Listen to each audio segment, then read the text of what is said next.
You're listening to The Critical Thought, where we challenge our listeners to use critical thinking when examining the teachings of Jehovah's Witnesses. Hi, this is Daniel. And this is JT. Hey, the purpose of this video is to speak to you about how to know whether or not you're being spiritually abused for the black man. Okay, bruh. I think we got this covered. I mean, you know, you got a little bit more chocolate going on than I do, but you know, don't hate on the toasted almond, people. Don't hate on toasted almond. Let's talk about black folks and the Jehovah's Witnesses. Number one, we both seen it. Why are we so attracted? And then tailor make that into a conversation of how that affects our spiritual sensitivity. Oh yeah. Oh man, that's a great point. Growing up down south, back in North Carolina, I remember when the Witnesses first came to our house. My mom asked them a simple question. She says, "Do y'all have black people going to y'all church?" Okay. And the lady said yes. It was a white lady. She said yes. And my mom went to the Kingdom Hall and she saw something that she had never seen before. She saw a white man call a black man brother. Wow.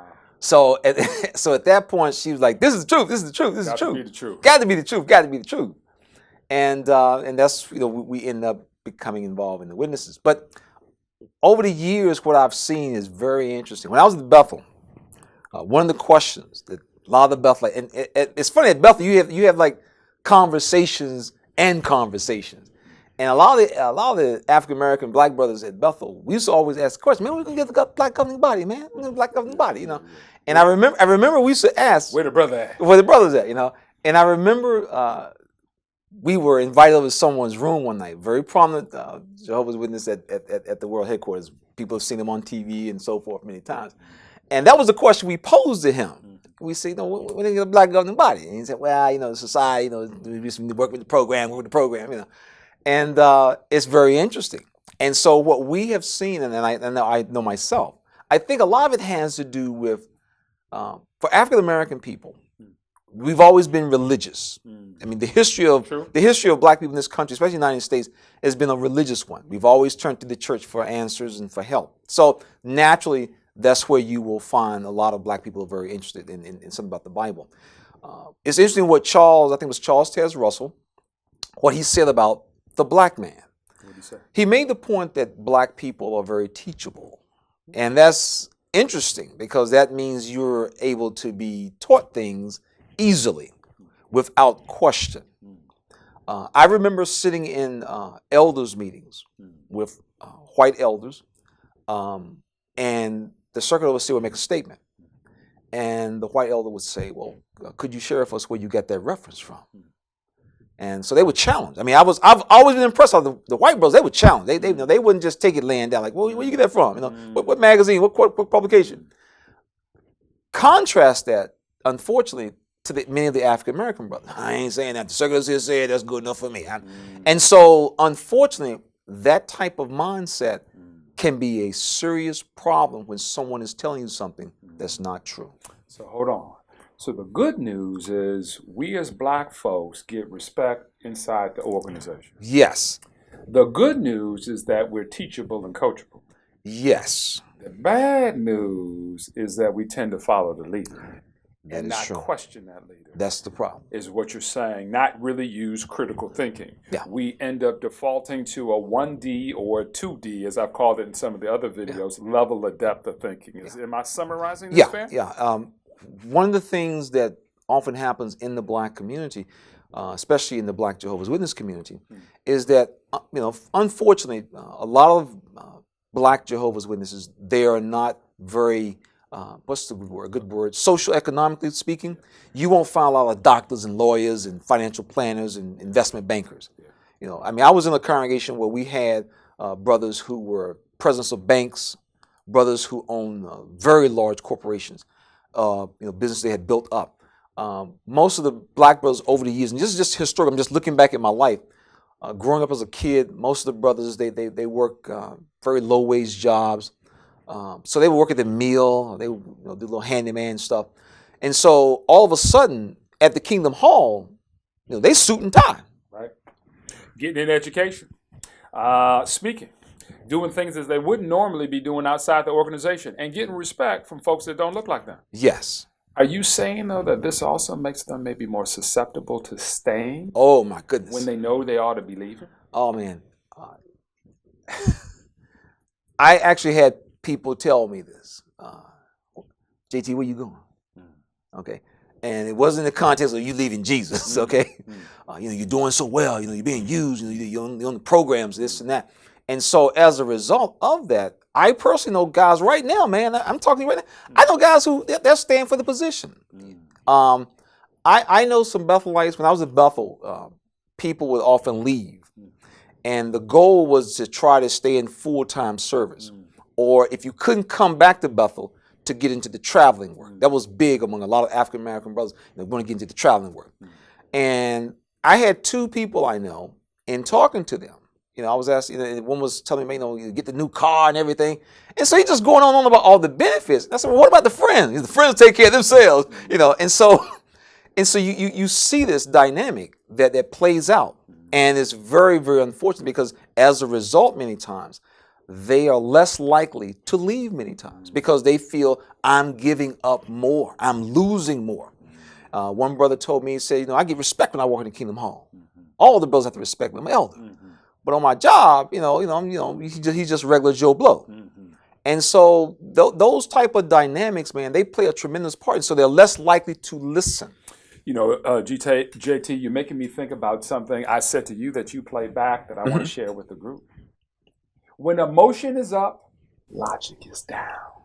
And what I hear you saying, JT, for us as black males who have gone into what we thought was the truth, you stay and you stay sticky for all the reasons you've just said.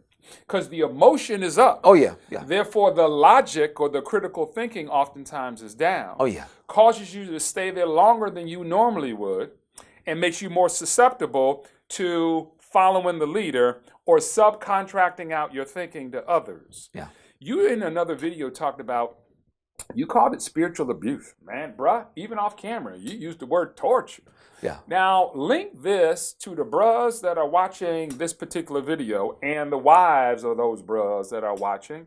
How does all this kind of come together? Brothers getting respect, probably staying too long and dealing with stuff that they wouldn't normally deal with, in the spiritual abuse subject. Well, what ends up happening because of this type of spiritual abuse that as a witness you're going to get, there's an old saying in the African American community. When white people catch a cold, black people catch pneumonia. Is that what they say? That's what they say. Ooh, have mercy. As a result, and this is just what we have observed over the years, and I've just seen, in talking to a number of, white brothers, they look at it, they realize saying the truth. I'm out of here. For African Americans, and this has just been my personal experience, they will all, and I've had them, they'll look at it. And I had one guy tell me straight up, JT, I prefer to be wrong with the society than right with you. Ooh. So, and I just sat there, man, I was just stunned because I'm thinking, we always celebrated truth, regardless of where it came from. If it's true, it's true. And so his point he was making was, I'm not leaving regardless. Right or wrong, I'm sticking. And I'm thinking, if you was knocking, and I asked myself, if you was talking to someone out in field service, you were on a Bible study, and they told you the exact thing, I'm staying with Pastor Larry Johnson, right or wrong, what would you say to him? Crazy. You would say he was great. So you see this standard that often gets played, and that's what we have seen with some of our videos and people we've talked to in the African American community. There's hesitation. Message to the black man: you are in double jeopardy. Jeopardy number one is for all Jehovah's Witnesses. You're in an organization, look like the truth, sound like the truth. You get underneath the iceberg, it ain't the truth. But double jeopardy, message to the black man, because the black man stays longer because emotionally he's got reasons to look the other way and to stay. Yeah. Any closing comments or recommendations for the brothers and the sisters that might be watching this video? Because we know that of all the groups in America, and probably, I guess internationally, folks of color tend to be attracted to stay and play longer. Yeah. The reason why is because for the African American person or for the black person, they're going to make decisions based on this religion. Decisions such as retirement. When I was coming along, man, I mean, I would hear white brothers talk about, we set retirement plan. You know, we're going to set something aside. If you were to try to have that conversation with an African American brother about retirement, you know, investments, they would like, well, brother, we're going to be a new system real soon. We won't need that. And so these people, because of the decisions that they have made, it will impact them down the road. Nothing hurts me worse than when I go back to North Carolina and I see all the black brothers that were young elders when I was a kid. They made decisions not to invest in themselves, education-wise, career-wise, you know, just retirement. Even something as simple as buying a home. They kept renting. Renting kept going up. Now they can't even afford to stay because the rent is so high. Whereas if they had bought a house, they would have locked it in for 30 years. Yep. They've been paying the same thing. Yep. They would have been better off. Then they could take their little house, roll it over, sell it, whatever. I go back to North Carolina, man, and it's just sad to see all of these black, good men, just good men. But now they're up in age, and they're not prepared for what they're about to face. And it affects Jehovah's all colors. But as I said before, for African Americans, the impact many times, in my observation, is often worse. 1-4, 2-4, 3-4. Okay, team. So you're watching this video, and I might summarize it this way. We talked about double jeopardy. We talked about message to the black man. We talked about what's green and good and why we're so attracted. We've talked about why we're more susceptible to the red. I might summarize it this way. And it happened to me. I confused sincerity for accuracy. And the reality is that you have too. And so the purpose of this video is to invite you to think more critically, to recognize all the good stuff that we've recognized. Yes. But to also recognize that we tend to be a little bit more susceptible, stay longer than maybe we should, and not do the critical thinking that Jehovah would want us to. And with that in mind, I think it's time to go ahead and put a period on it. This is Toasted Almond talking to you in Chocolate Thunder over here. And we hope to see you on the next video. God bless you. Take care. Well, Chocolate Thunder. Oh my God. Interesting discussion that you had with Daniel. But you know what? As an African American female, I know exactly what you're talking about. And just to set the record straight, we realize that all brothers and sisters that are in the organization that's African American don't do handyman work, because my dad was a meteorologist, and you know, so we realize that there are a lot of people that do things. But like you said, I think I like what you said about the old statement that's made in the African American culture that when white people catch a cold, black people get pneumonia, because, you know, even when it comes to when you leave the organization, and I noticed that the white brothers and sisters, when they leave, they may have more opportunities than we have, just because of just the world that we live in. That's true. You know, like for example, we have a brother who in Washington D.C. for a number of years. You know, he ran one of the major news channels here in Washington D.C. I met him when I worked in the chairman's office. He was in news service. So, you know, there are African American brothers who, you know, over the years, they have had all kinds of positions and so forth. But we're speaking generally as a more of a cultural type thing when you look at across the board. And that's what is often interesting is we have friends that we've known for years. We were very, very close. We did things, vacation, all kind of things of this nature. And they're still in the organization. And they are pursuing such things as getting into the traveling work and things of this nature. Someone I know right now, they are running an entire branch. They run a whole country. So when you approach these individuals about issues involving the organization, oh my goodness, I mean, you that's a tree that you can't bark up. right. And so I remember we used to have, and I mentioned before, we had a district overseer before, you know, they fired all those guys. His name was J.C. Howard. And he always used to say, you know, what does mama say? What does mama say? I mean, you'd be in an elders meeting, and that was all he would say. If someone would ask a question about, you know, this or that, he would say, what does mama say? And of course, he's referring back to the organization. And so, interestingly, you know, just from a historical context, when you look at how territories even work. I remember when I was growing up, and even as I became an adult, and just in general, here in the Washington, D.C. area, if you go to oftentimes some of the affluent white areas, your message is not acceptable. But if you go up into the hole, or you go into the ghetto, you go into the where you have people who are struggling economically and financially, the Watchtower message appeals. And it's understand. I tell you all the time, the Watchtower probably has one of the best products out there in terms of religion. They just can't deliver the product. So when you start telling people that they can live in a better environment than what they're living in, that is very, very appealing. And unfortunately, a lot of African Americans over the years who've come into this religion, they've often come from those areas. And so when you start telling them or asking them to re-examine the organization, like, oh man. And so as we've seen in our own personal life with people we know, people we've been friends 15, 20, 30 years, they would never leave because they have reached a certain point within the organization, whether they're being used locally or whatever. And so it's really a challenge. Mm-hmm. As I mentioned before, I recall so vividly, how many times the white brothers, they would challenge the circuit overseer. They wouldn't just go with what he said. Whereas the black brothers, they would just accept whatever you say. Yes, yes or yes. I mean, it was almost like that, as if it was. Yeah. And so this is the challenge that African Americans face. But to piggyback off of what you said about them not leaving, is that a lot of them would be like, where are we going to? Oh yeah. Because if they're still living in certain types of neighborhoods, and then they don't want to go back into the church, as it were, because they don't know anything about that, then a lot of times it's like, you're asking me to leave the only, only place I know.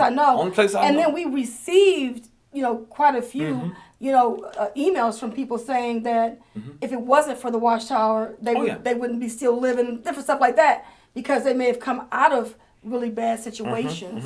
And so people oftentimes think that the Watchtower has cornered the market on helping people clean up their lives. And there are many religious organizations where people were drug addicts, people were involved in all kinds of crime, or just lived a debauched life, out in the street partying, and they became involved in various religious organizations, and they clean up their lives. So it's not like Jehovah's Witnesses are the only way that people can clean up their lives.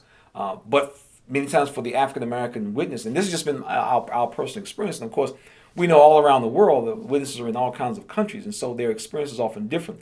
I do recall having a very similar conversation with a number of Hispanic brothers, and how in the Hispanic culture, how things are often viewed. And so the message of the witnesses, it often appeals to people.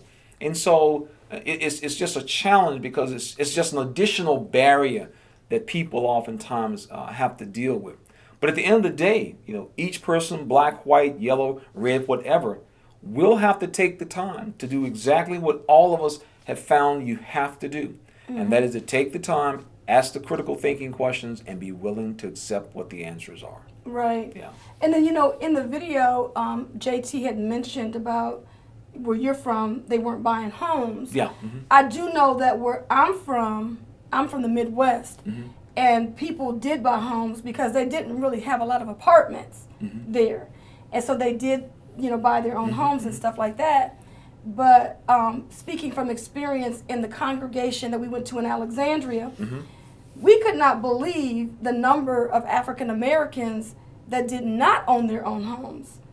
And the ones that did were people that their husbands were not Jehovah's Witnesses when we first got there. But we could not believe the number of people that were renting. And there was several couples, and they were getting up in age. And I think they have since moved down to North Carolina in those areas, because the rent just got to be too much in the DC area. They area. got priced out of their place to live. And so when it comes to retirement and investments and just planning for their future, many times they were like, well, it's going to be, we don't need that. It's going to be here soon. And as a result, the mindset was there's no need to plan for those things. So it all comes down to each person will need to simply take the time and ask critical thinking questions and be willing to accept what those answers are. This is JT. And this is Lady C. All right, have a good day.